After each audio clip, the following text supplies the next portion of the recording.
पहला क्वेश्चन है 7 की शक्ति x गुना 7 की शक्ति 2। ठीक है, समझना है यहाँ पे। एक जैसे आधार है, गुना कर रहे हैं। ठीक है, इनकी 7 की शक्ति x है, 7 की शक्ति 2 है, घात अलग है, तो फार्मूला क्या लगेगा? a की घात m गुना a की घात n बराबर a की घात m जमा n। एक जैसे आधार जब गुना करते हैं और घात अलग अलग है तो ये वाला फार्मूला लगेगा। तो आधार एक जैसे हैं तो एक ही बार लिखेंगे, तो और घात कर दो जमा, क्या आ जाएगी? x जमा 2। यहाँ तक पता लग गया। सेकंड क्वेश्चन क्या था आपका?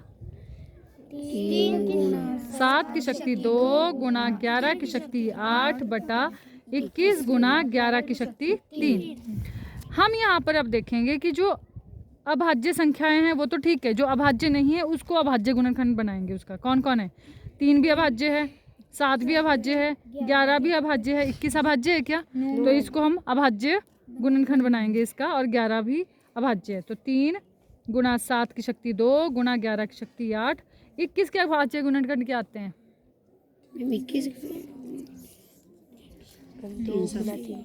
2 गुना 3, 2 गुना 3 तो 6 होता है। 21 किसके पहाड़े में आता है? 3 7 21। तो 3 भी अभाज्य संख्या है और 7 भी अभाज्य संख्या है। तो मैंने 21 की जगह क्या लिख दिया? 3 7 21 गुना 11 की शक्ति 3।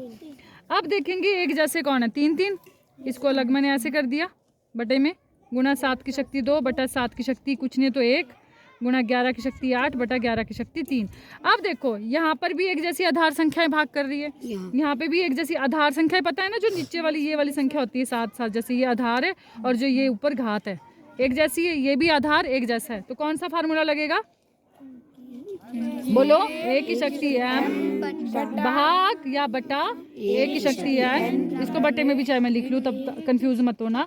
तो a की शक्ति m माइनस n। अगर तो गुना करेंगे एक जैसे आधार तब तो घात जमा करेगी, लेकिन अगर एक जैसे आधार भाग करेगी तो घात क्या करेगी? माइनस करेगी। तो यहाँ पे घात एक जैसी थी ना, काटने को मैं काट सकती हूँ डायरेक्ट, लेकिन घातांकीय रूप में बोल रहा है ना, हमें वैसे पता है कि 3 एकम 3 3 एकम 3, लेकिन अगर घात के रूप में लिखना है तो मैं क्या करूँगी? 3 की घात ऊपर क्या है? 1 माइनस 1, नीचे की भी 1। अब 7 ऊपर भी है नीचे भी, तो इसको एक ही बार लिखेंगे। ऊपर की घात क्या है? 2 माइनस 1। 11 को भी एक ही बार लिखेंगे। ऊपर की घात क्या है? माइनस 3। हाँ जी, 1 में से 1 गए 0, 7 2 में से 1 गए 1, 11 की घात 5।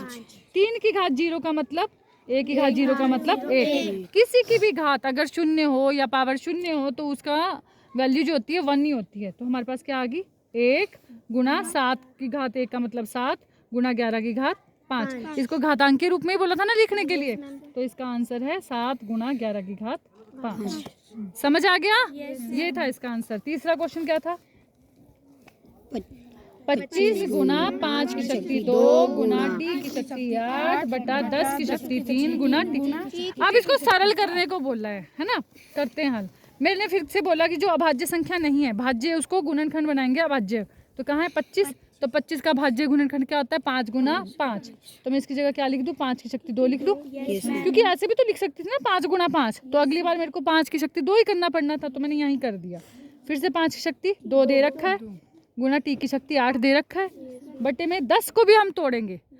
10 के अभाज्य गुणनखंड क्या होते हैं?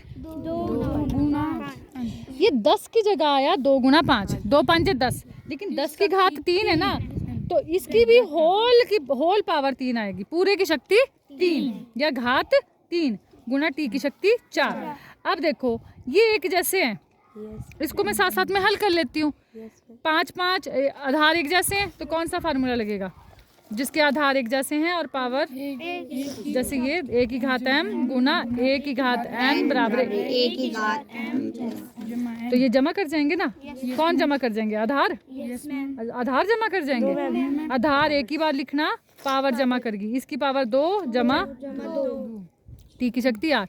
ठीक है, अब होल ब्रैकेट थी ना, तो इसका मतलब ये होल ब्रैकेट की पावर है, तो इसका 2 की पावर भी 3 है, 5 की पावर भी 3 है। तो ब्रैकेट खोलेंगे तो पावर 2 की भी 3 होगी और 5 की घात भी 3 हो गई। समझ आ गया? चलो जी, यहाँ तक थोड़ा सा हम सॉल्व करते जाते हैं। जो मेरे को अलग से आधार दिख रहे हैं मैं उनको अलग लिख लेती हूँ। 5 की घात क्या आ गई? 4। यहाँ 5 की घात 3। ये पता लगा 4 कैसे आया? 2 जमा 4 गुना t की घात 8 बटा t की घात 4। अब ये तो जैसे एक जैसे आधार नहीं दिख रहे मेरे को, नहीं दिख रहे ना, मैं इसको सीधे कर देती हूँ। 2 की घात 3 का मतलब 2 दूनी 4, 4 दूनी 8, क्योंकि 2 3 बार गुना हो रहा है, तो क्या आ जाएगा 1/8। यहाँ फार्मूला लगेगा कौन सा, एक जैसा आधार वाला। कौन सा, जब एक जैसे आधार आपस में भाग करते हैं तो फार्मूला होता है a की पावर m-n। तो क्या आ जाएगा, आधार एक बार ही लिख दिया, पावर क्या आ जाएगी 4 - 3 गुणा t 8 - 4, तो क्या आ गया 1/8 गुना 5 की घात 1 गुना t की घात 8 में 4 गए 4, तो ये आ गया 5/8 t की शक्ति 4। ये आंसर था।